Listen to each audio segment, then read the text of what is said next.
Welcome to you all to the fifth in our series of Tuesday afternoon conversations around faith, wisdom, and spirituality.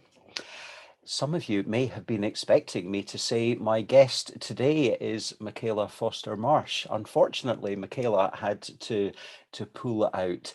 It seemed quite a reasonable excuse when she explained that the filming had been rescheduled for the making of the documentary from her book, her amazing story, which we will pick up on again at some point in the future.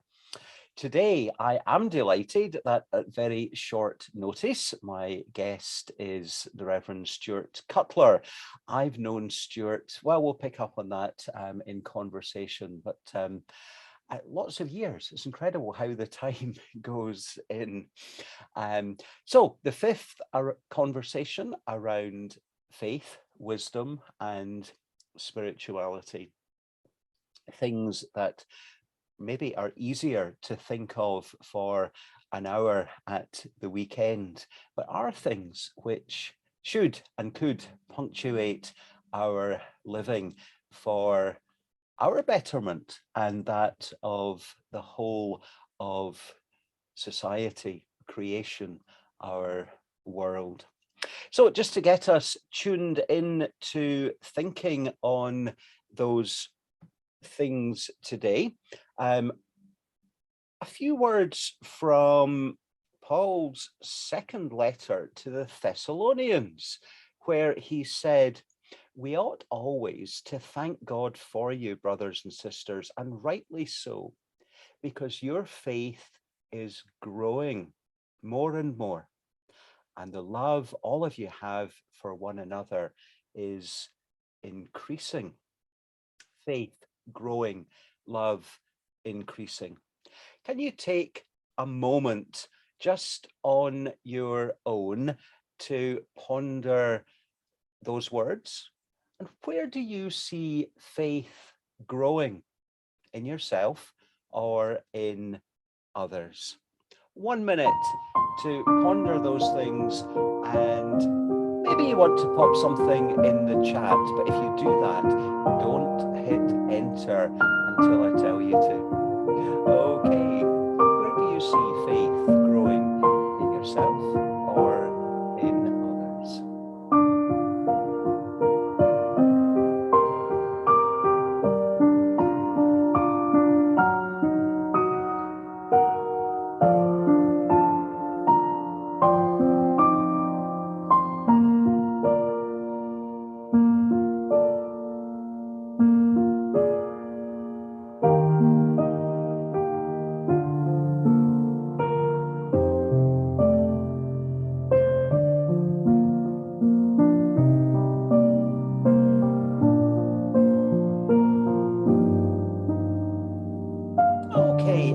Something in the chat, you can hit enter just now, and you can have a wee look, scroll up and see what others have been saying. Some interesting stuff there. Okay, well, Stewart, welcome to you. I'll add you into the spotlight. You're in the spotlight now. Stewart, in your comments there, you had spoken about real growth in your church community, and we'll hear some more of that in a moment or two. But just tell us a wee bit about yourself, just for a moment as we begin our conversation. So who is Stewart Cutler? It's a fabulous question. It depends which day it is, I think. I am currently the minister at St Ninian's Church in Stonehouse, which is a local ecumenical partnership between the Church of Scotland and the United Reformed Church. So I'm a minister of the United Reformed Church, and I serve in that parish, which is unusual for a URC minister to have a parish. We usually have a church that has members, but don't necessarily serve a defined geographical location. So that's been really interesting. And prior to that, for the last longer than I could care to count, I worked both with the United Reformed Church and the Church of Scotland in youth and children's work and young adult development, and for a short time with the Church of Scotland as their national adult development officer towards the end of my time there. So a kind of career that spans almost 30 years now, helping people to think about how to work with other people, which has been a fascinating journey all the way through. And as you said, we've known each other for quite some time. Yeah, well, it would have been, I was ordained 1992, and fairly soon after that found myself on the board of parish education, a body that no longer exists within the church, and I would now be part of our faith nurture forum. But yes, it was almost 30 years ago, certainly 25, when we first came across each other, and it's been good, particularly over the last year or so, to reconnect, and we'll maybe pick up on some of that. So you've been working a lot with young people and young adults. I was in conversation with some folk that might have that label young adult, and some of them tell me they don't like it. Yeah. But it would certainly be an age group that we're not seeing much of around the church. Yeah. Would that be true from your experience? Absolutely. And I think from my own experience, so, 30 years ago, I was the youngest person in our church, and the next youngest person was my mum. So I think that's an experience that lots and lots of young people have in their church, that there aren't very many of them, and that there's a big gap often between them and the next group of people. I think that for us has been that we talk about the missing generation, and I think it's probably missing generations now, that people under 50 aren't really well represented in our churches, and there are lots of reasons for that, I think. But yeah, that group of younger people often feel quite isolated in the church because there's such a big gap between them and who's next. Mm, yeah. What would some of the reasons that you think are around, for all that?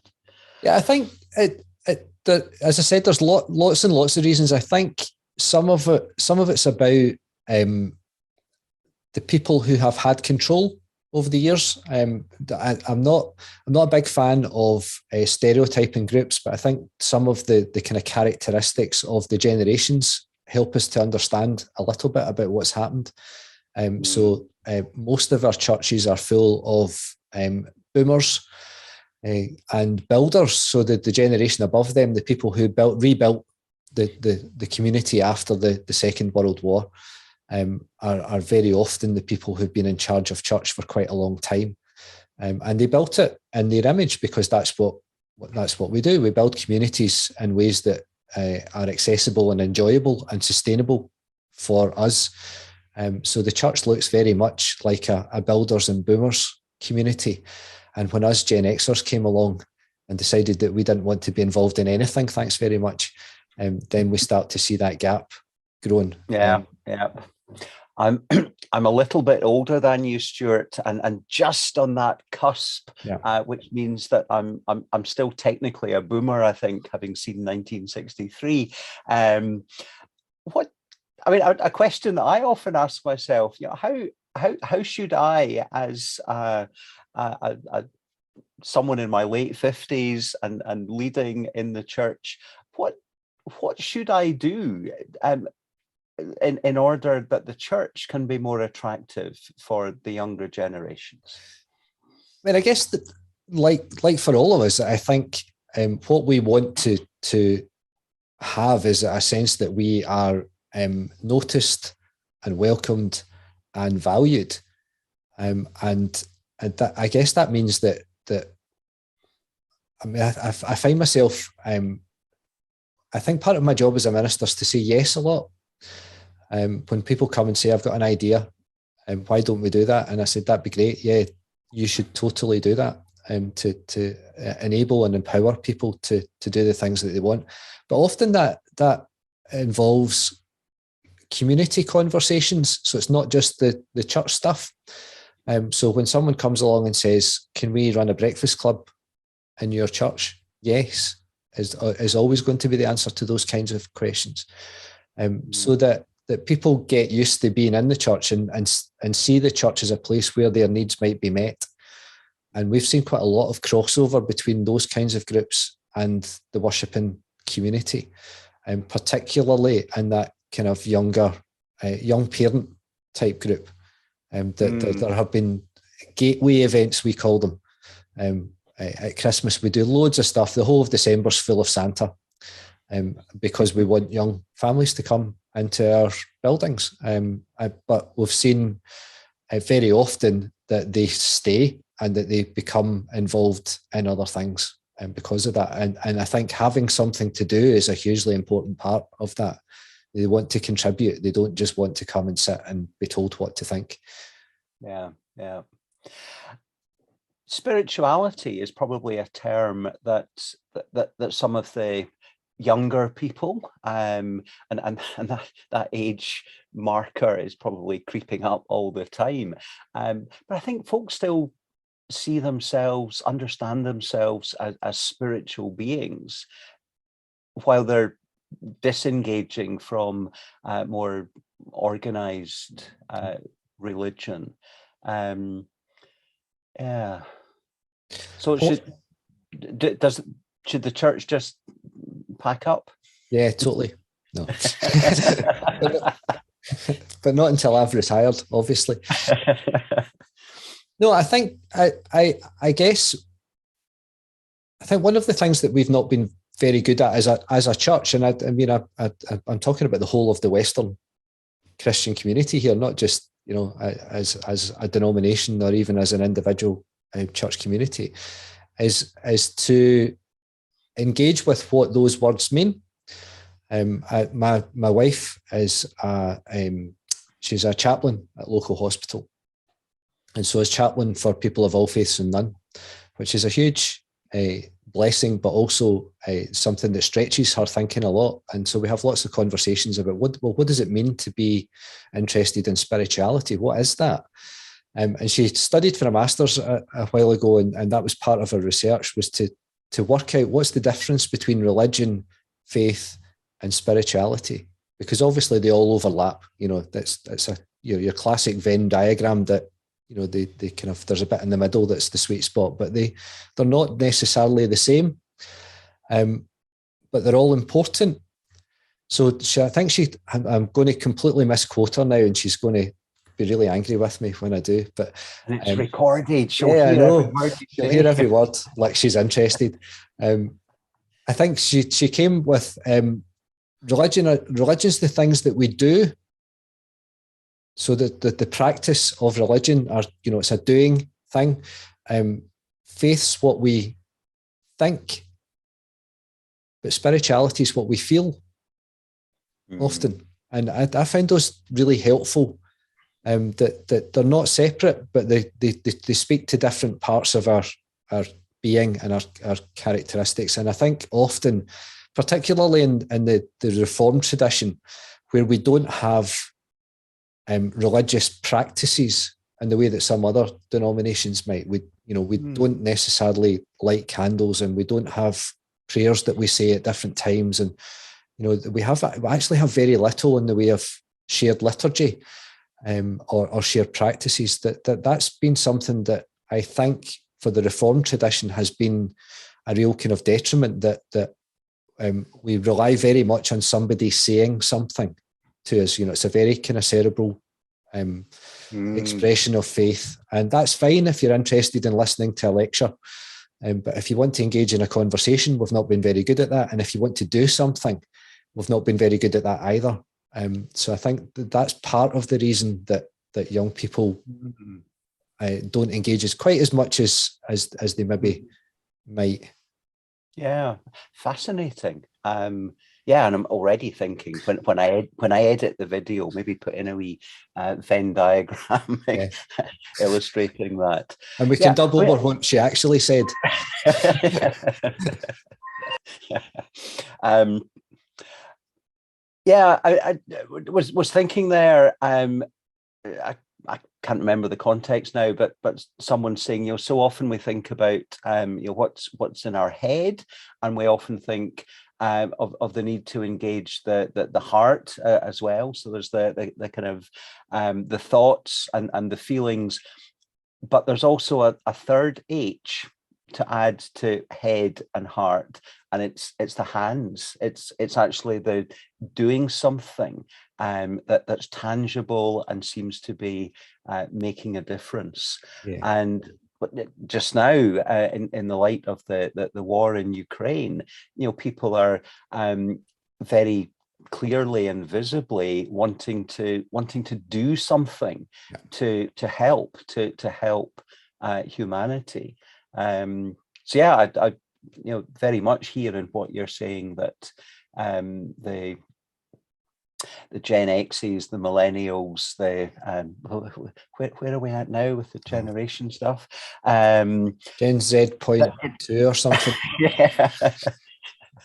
Yeah, I think we need to get better about doing things that make a difference for ourselves and for others. I think there is that basic human desire to work together for a common good, and maybe sometimes our words and our practices can be a wee bit alien. The last 2 years have brought us so many lessons, and I wonder what you would see as being the things that the COVID experiences have necessarily accelerated for us. Yeah, I mean, I think the fact that we're doing this is one of the very obvious things, isn't it? That we all discovered Zoom. Nobody had heard of Zoom, I think, unless you were doing a course in America. You might have come across it, but for most of us, video conferencing was something that we did very occasionally, and to even contemplate doing podcasting or filming.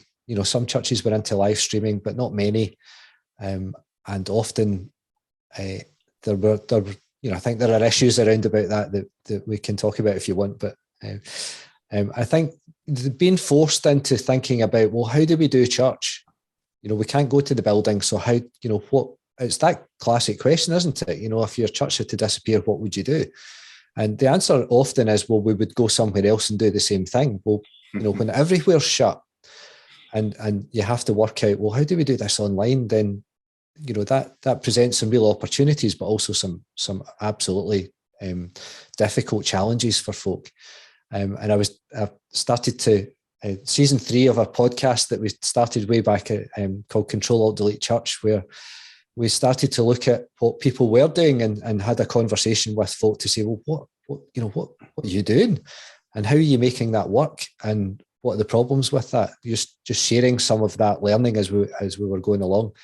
I've decided to go back and look at my own thought process, which has been fascinating, and quickly discovered that a lot of the choices that I made were based on some really practical things that weren't really about anybody else. They were about me and what I could do. Things like, I've got 2 dogs that bark. So doing Zoom on a Sunday morning wasn't particularly attractive because the dogs would bark. So we record our services, and that's why, it wasn't any kind of existential contemplation about whether it would be a good experience for people. It was about, this is what I can make happen. And I think a lot of us did that. We went to the thing that we knew we could do and we could manage and made it happen. But in doing that, I think we all discovered that we were able to connect with people in ways that we hadn't expected. That we looked out on a Sunday morning at mostly an older congregation, and if you'd said to me 2 weeks before the lockdown, we'll be doing video services in a fortnight, and almost all of these people will be engaging with that, I would have thought you were kidding. There's no way that these people, Yeah. I can't get them to answer an email. How's that going to work? But it did, because, as they say, necessity is the mother of invention. And if you're going to be cut off from everything, you have to find new ways. And partly people were finding those ways to connect with their families and their friends, and church got the bonus of that, I think.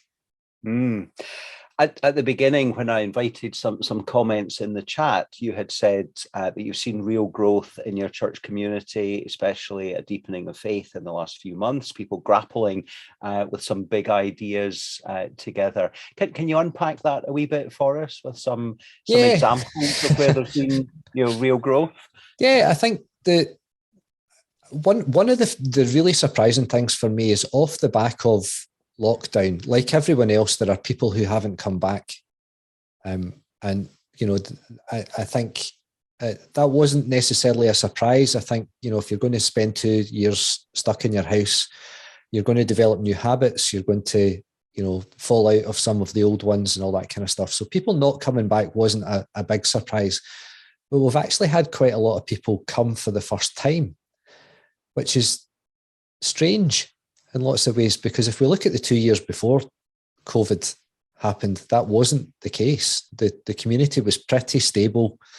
There were 1 or 2 people who moved into the community and, moved their lines because they'd been a member somewhere else and all that kind of stuff. But we've had people who've engaged off the back of the video stuff, which has been brilliant. And that's led us to some big questions about, well, what do we invest our time and energy in? Who do we think we are? And obviously there's some of that's prompted by the mission planning stuff that's happening in the Church of Scotland at the moment. But I think it's deeper than that. I think it's about people saying, we've had 2 years where we didn't do anything. Let's not rush back to doing everything. Let's take a moment to see, what's the value in this stuff? Let's go back to doing the good stuff, but will we do it in the same way? And is there new stuff that we need to do because we've realised that the video services accidentally reached people who were housebound? Mm-hmm. Why weren't we doing anything for them really before, apart from an occasional visit? So we've almost by accident met the needs of people who've decided to join in, and it also means that we can't stop. So that what was a temporary fix has become a really important part of who we are and what we do. And people have really started to grapple with that idea. Yeah. I'm certainly among those grappling with it. I've really quite enjoyed the techie stuff over the last 2 years. And although I loved all the gadgets and gizmos prior, have acquired a few, some prompted by yourself, Stewart. But as I realised that I need to continue with the online digital ministry, and yes, the elderly housebound folk who are not able to be in our church buildings are benefiting from it. And congregation, well, Margaret's congregation, where I'm interim moderator, was really very encouraged to hear the Kirk sessions say, well, this digital stuff must continue, even although we're back in our building, that it's reaching places where we weren't otherwise. And I was looking over some recent and some past bits of online material and trying to see where are the things that people are engaging most. And it maybe takes us back to your thinking and feeling and doing idea, that it's the stories about relationships, it's the stories about people that get all the likes and the comments. And when we're doing a prayer or lighting a candle, you don't get nearly the same engagement. And so there's certainly an encouragement there for me to do much more of hearing people's stories. What does faith mean to you? And let's share that story. And I think we need to do so much more of that. One other question for you before we go to a wee breakout room break, and then we'll continue the conversation with everyone else who's here with us live. You've been working in the church and ministry context for almost 30 years. What keeps you going? What excites you for the future for the church? That's a great question. I think for me, one of the things that's really important, I mean, the change in my context of ministry was really important for me. I spent a long time visiting lots of different congregations and seeing people infrequently. And one of the reasons I think I was drawn to ministry in a church, an individual church, was the idea of getting to know people much better and to be able to spend time in one place with one group of people and see what happened. And for me, that's really the thing that gets me up in the morning. I think my background was in community education, so the idea of developing communities and to, I said before about empowering and enabling people to be who they need to be a community of faith in this place. That's the thing for me that's really exciting, and to see what comes out of that. I joke with the Kirk session often. When I arrived here, this room was a very different colour. It was a lovely shade of magnolia, and it had a whiteboard on the wall behind me. And when I arrived, I wrote a list of things that I wanted to happen on the whiteboard, but never ever suggested them to anyone. I waited until they were suggested by someone else. And I wonder often how much I influenced that conversation, or whether it was just a list of things that were inevitable in some ways. But I got to score the last one off a couple of weeks ago. It hasn't quite happened yet, but we started to talk about it. And that's taken 5 years. And I think that sense of journeying with a group of people and seeing that change and development, and, throw in a pandemic, they say about it, every presidency that it's never going to be the thing that you stood on. It's always going to be the thing that happens while you're in office. And for me, ministry is the same. We can look at a church and think, oh, that's that kind of church. And then something happens. And that for me is really exciting, because it generates lots of ideas, lots of potential. But sometimes it's just about catching that and harnessing it and making it into something real for people. And I love being part of that kind of conversation and activity. Thank you, Stuart. I'll resist the temptation to ask you to tell us about what was that final thing you ticked off your whiteboard. Maybe someone else will ask you later on. Let's pause just now. We'll go into breakout rooms and we'll come back in a moment or two. Thank you. Welcome back. I hope you had a good conversation in the breakout rooms. So, continuing conversation around faith, wisdom, spirituality, and what all that means. So, who would like to unmute yourself and make a comment or a question for Stuart, for me, for the group? Let's continue talking.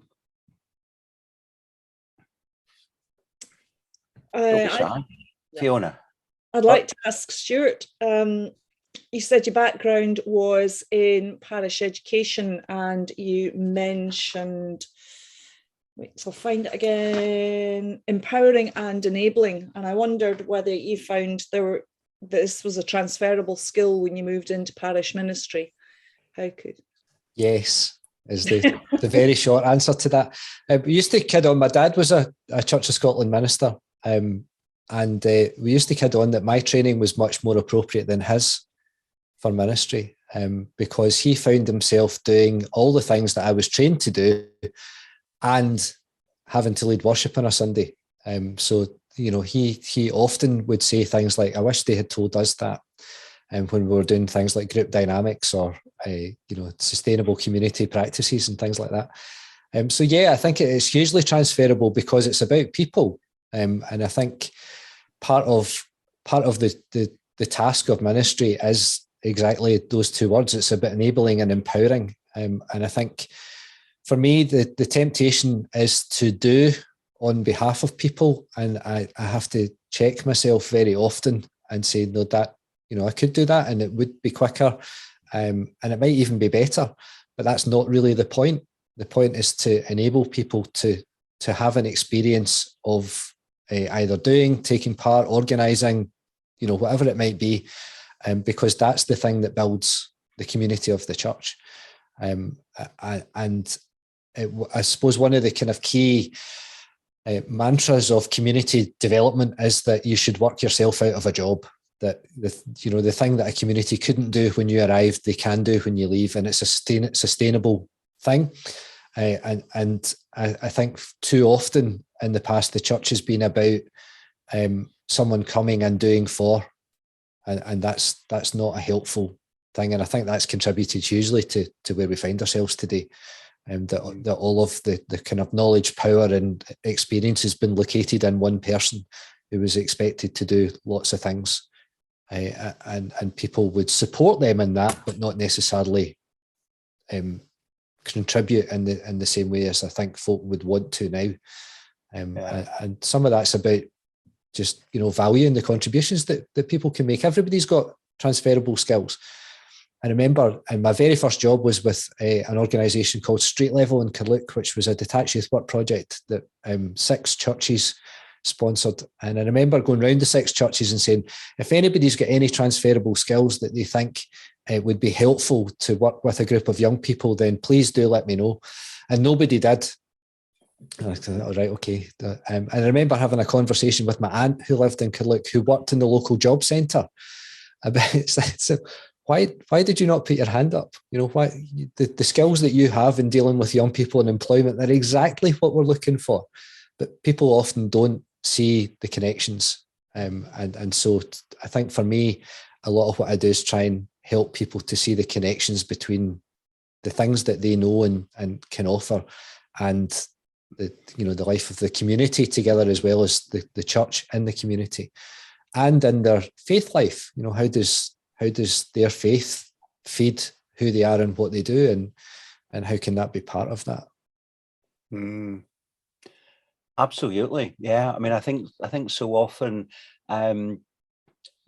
ministers like me, who are also quite good at I'll do it myself, but are actually disempowering folk and encouraging the learned helplessness.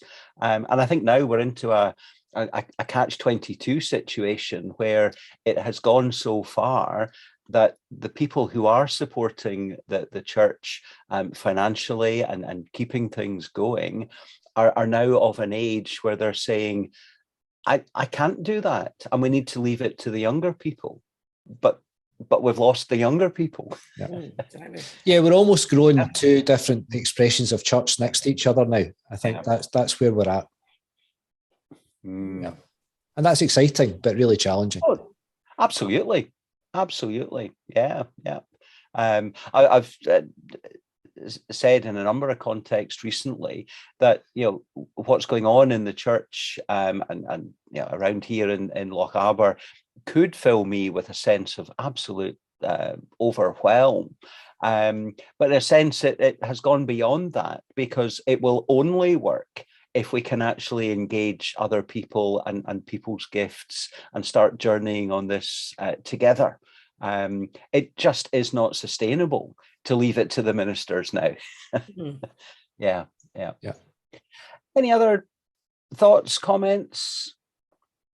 I've just see with the younger generation coming to church, or this expression of church, which includes the younger generation, the makeup of that, what would be the balance of male, female? Because when we talk about our congregations being older, they're older in a certain demographic, as in when I look out at my congregation, it's predominantly females.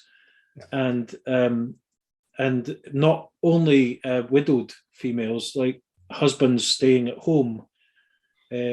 Although, to be fair, their children staying at home as well. So you have these females that are of a certain age group, and they have none of their family with them, and I think that's quite an interesting thing as well. Is like, if the younger generation coming, is it a particular male female breakdown? Sorry. Yeah, I think our congregation looks like your congregation, and a lot of the people who have come following lockdown, some of the new people, most of them are female.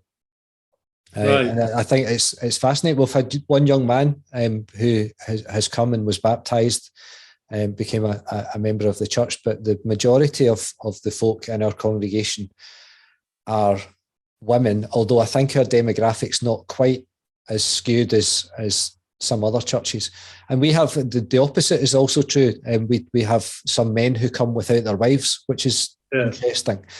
And I kind of wonder how that has happened, because it's not normal. What I think I was presented with the fact when I went the first time I looked at my Facebook stats for the online church stuff, and it told me that it was massive with women over 65. You know, that was almost their entire demographic at the beginning.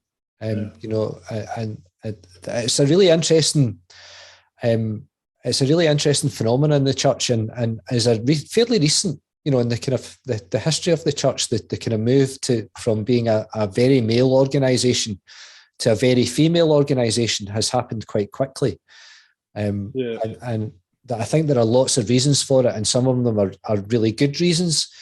That the church was maybe a place where particularly middle-aged men felt that they could exercise power.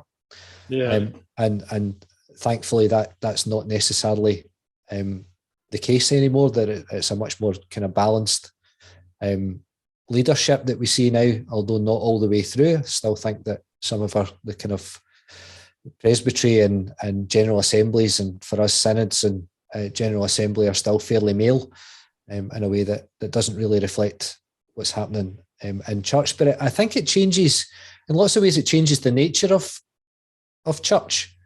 I hope that it's you know, by being a bit more feminine, it's maybe a bit more nurturing and a bit softer in some ways, if that's not a horrible kind of oversimplification. But that's, I think that's what I see, that people are better at caring for each other than maybe they were before. And we were good at rules in the past, and I think we've made a bit of a shift towards pastoral care being the most important thing, and that's great. But at the same time, I think it's a huge challenge to us to engage particularly young men in the life of the church, and even kind of young adult men in particular. I think a lot of the stuff that we do in Sunday school errs towards things that suit girls. The younger boys that aren't particularly great at fine motor skill stuff, so colouring in and making stuff doesn't necessarily suit. They want big, loud, noisy things, and so sometimes the balance is you know, for folk that prefer those kinds of things, boys and girls, we tend to towards one kind of expression. It's a bit like growing up church, isn't it? We suit a particular kind of person. You know, we suit people who like to sit and listen.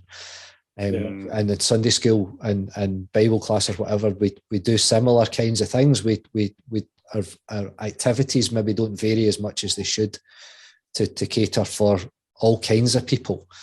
But I think that challenge of engaging young men in church is a huge one. Yeah.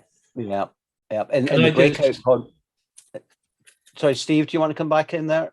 Yeah, can I just pick up on that word nurture, that when you're talking about nurture, and it would be into my question on faith about, I'm very interested in what you said there about rules and teaching being based upon these are the like commandments and you shall live this way in an almost rule-based kind of perception.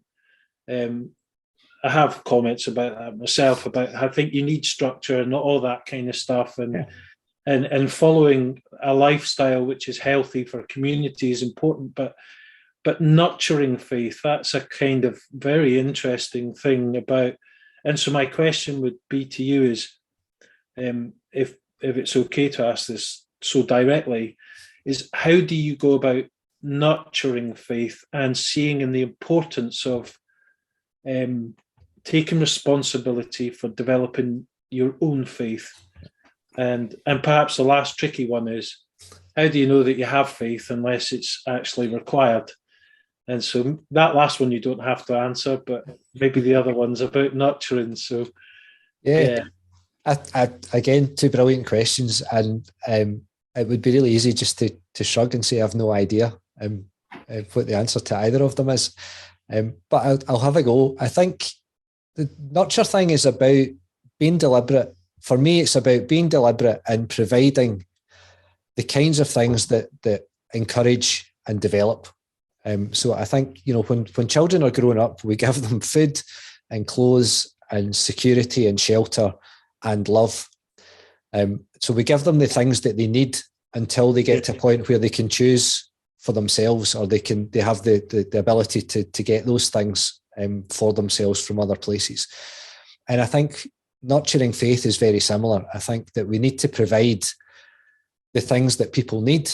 And I think it maybe goes back to something I was talking about earlier on when we spoke a wee bit about, the Reformed traditions in the West aren't very good at doing things. And so we don't teach people to pray particularly well because we don't have learned prayers. We say the Lord's Prayer and that's pretty much it. So we don't have prayers for different occasions. Right. So providing opportunities for people to think about, well, what is prayer and how do I do that?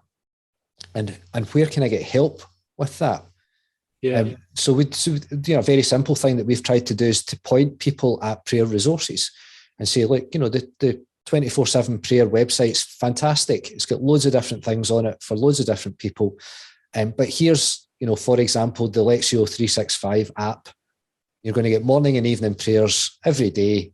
You can read them or someone will say them for you, with you, to develop that habit of praying twice a day, and supporting people in that. How do you read the Bible and where do we do that? And, that's a really hard thing to do anyway. But when you're new to faith and don't have much background and, maybe don't even know where to start, then providing that structure and those kind of aids to people, I think is huge. And I think a lot of the time what happens is people are really enthusiastic, they come to faith, and then we don't provide that structure around them to help them to develop that faith. Yeah. It's like buying somebody a bike and saying, off you go. Yeah. As if you can learn just to ride a bike by yourself. You can't. You need someone to hold it and to explain it and to work on the skills. And then eventually, you get to go and ride in the open road whenever you want, kind of thing. And you've got all of that. But we've been really poor, I think, at that supported structure around about people. I've got an interesting story that might help with that, is that we had an open time of prayer and a person came forward and she had certain issues in her family that she wanted. She said, I can't pray. I don't know how to pray. And I don't pray like some of the people in the church with lovely prayers. But then she went on to tell the whole of the church about the issues in her family that she would want us to pray into.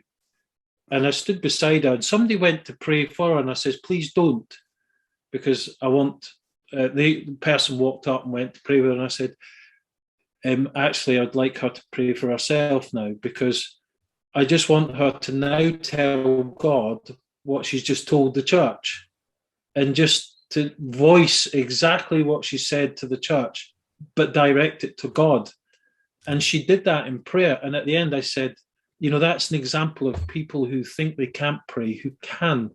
Yeah. And so she was very encouraged, and we saw answers to those prayers, actually, which was even better. And there was when I was talking about a growth in faith through prayer, that was one of the examples there. So, sorry, I cut you off, and that was my second question. I don't know if you can answer that. About growth and how can we know? I think that there's a lot of chat just now about the idea of next steps, so that we stop counting attendance. Attendance is important. It's good that people show up. It's good that we can count metrics on Facebook and YouTube and stuff. But I suppose, as has always been the case, we can't tell if the people sitting in front of us are paying attention or if it's making any difference to their lives. And so one of the things I think that people have started to talk about is that, well, what happens next? Do people become involved in things? Do people show evidence that their faith's making a difference in their life? And perhaps one of the ways to measure that is to look at, well, what do people do? Do they get involved in a prayer group? Do they get involved in Bible study? Do they get involved in community service or mission projects? Or, that faith's a community activity. And so we can measure some of the involvement in that community, but also the changes it's making in people's lives. And part of being able to measure that is that we need to have relationships with people so that we can see it. And that's always a challenge. If you've got a church that's got 100 people in it, then having a relationship with 100 people is a difficult thing to sustain. So we need to think about how we do that and who does it. But that's part of the way that we measure, I think, our growth in faith and the depth of our faith. Sorry to interrupt. That's a very interesting point, Stewart, about numbers of attendance, because our numbers in our small church, although we are in union with another church, are very small, and they're mostly all women. But we started it turned out to be a ladies' Bible study. Now we've got some of these widows or ladies on their own all coming together, and the last time we had it, the first time after lockdown, we laughed. And we've got people to share, people talk more than they ever did before. We've got a lady doing readings in the church. We've got a lady joining the guild. We've got people just opening up in ways, and the numbers are still small in our congregation.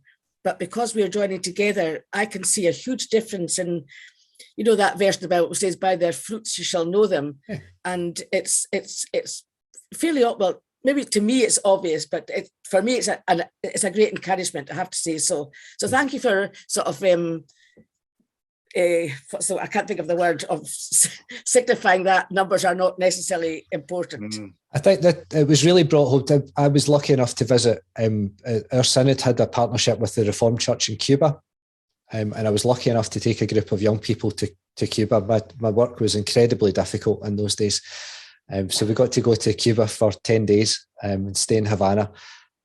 But I think one of the stories that we heard when we were there, we visited Varadero, which is now a kind of beach resort. But during the revolution, when the church was very much something that the authorities didn't really want to happen, in Varadero there was a reformed church, and every week the minister and one person met for worship. And it was an elderly lady, and she was the person who went. And they met together for worship, and they prayed together for the community, because the community couldn't go. And they knew that they couldn't go, but they were sustained by these two people who met together on their behalf every week. Mm-hmm. And for me, that was just an incredible story of this idea that sometimes it doesn't matter how many. What matters is that they are there, and that's what they're doing, and that people can see that. And that for me was just an incredibly inspiring story. And later in later years, people came back when they felt that they were able to come back and it was safe to come back. But they were so grateful to this woman who represented them in their worship. Yeah. Good, thank you. Stewart, thank you so much indeed. Time is almost against us. We could continue this conversation for a long time yet. So many fascinating questions, comments, issues that I certainly want to explore, and constantly being much more intentional about nurturing faith rather than maintaining the church. I promised you would finish off with 7 quick questions. Maybe you thought if you kept talking long enough, you'd get out of that one. Yep. No. So 7 quick questions. What would you be doing if you weren't here on Zoom just now? On a Tuesday afternoon, I would probably I'd probably be reading, actually. I tend to start preparation for next week or next Sunday on a Tuesday. So I would probably be having a think about what I'm going to say on Sunday. Thank you. What would be a wise saying that often comes to mind? Oh, that's fabulous. I'm terrible at these things. I apart from don't eat the yellow snow, I think I've always liked things like the kind of Margaret Mead quote that gets acclaimed by Nelson Mandela, that the kind of not playing small doesn't serve the world. Who are you not to be? Talented, fabulous, and whatever the rest of the quote is, because playing small doesn't serve anyone else. And I think it's that part of that quote that really inspires me, that hiding your light under a bushel, as Jesus might have said, it doesn't serve anyone, so don't be scared to shine. Brilliant. What are you reading at the moment? Oh, great question. I'm reading short stories by Jesus by Amy Jill Levine, which was fabulously helpful on Sunday because there's a whole thing about the Prodigal Son in here. She's a Jewish writer who teaches biblical studies in a Christian context, which is fabulous. So she takes all these stories that we know really, really well and takes them back to their original hearers, and talks about how the Jewish people that Jesus was talking to might hear some of these stories, and offer some amazing insights into that. Yeah, brilliant. I was saying to my folk on Sunday, now when you're listening to this story, I know you've heard it a gazillion times before, but try and imagine that you're hearing it for the first time. Yeah. And you might hear something different. What's your favourite colour? Blue. That'll do quickly. I should really say claret and amber, but it's blue. Oh. What would be a favourite verse of scripture? Oh, that's easy. The whole first chapter of John. Not very good at single verses, but I love the prologue to John's Gospel. Fantastic. In the beginning was the Word. Yeah. What is something that fills you with awe and wonder? Obviously, my wife, all the time.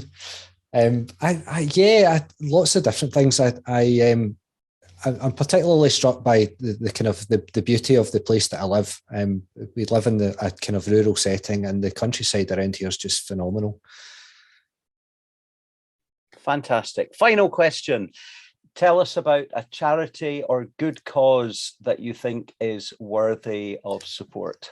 I have had a very long and fruitful association with Christian Aid, and for me, they do some incredible things. I used to work a lot with their youth workers when I was doing the same kind of thing, and I just think that they are an amazing organisation who work to the same kind of values that I've always cherished, that they try to empower communities and rather than doing things for them, but they do that in really innovative and exciting ways, and engage people in being part of that. So Christian Aid would absolutely be my charity of choice. Fantastic. I, in fact, just the other day had received my Christian Aid Tap Simple gizmo, so that we can receive electronic gifts for Christian Aid in Christian Aid Week coming up in May, of course. Christian Aid's website, www.christianaid.org. .org. Just .org. Just .org, yeah. Excellent. And I should be able to pop that up on screen. There we go. Oh, it's up at the top of the screen. Right, christianaid.org. If you have enjoyed this afternoon, whether here live on Zoom with Stewart or watching the recording, you might want to have a wee look at christianaid.org.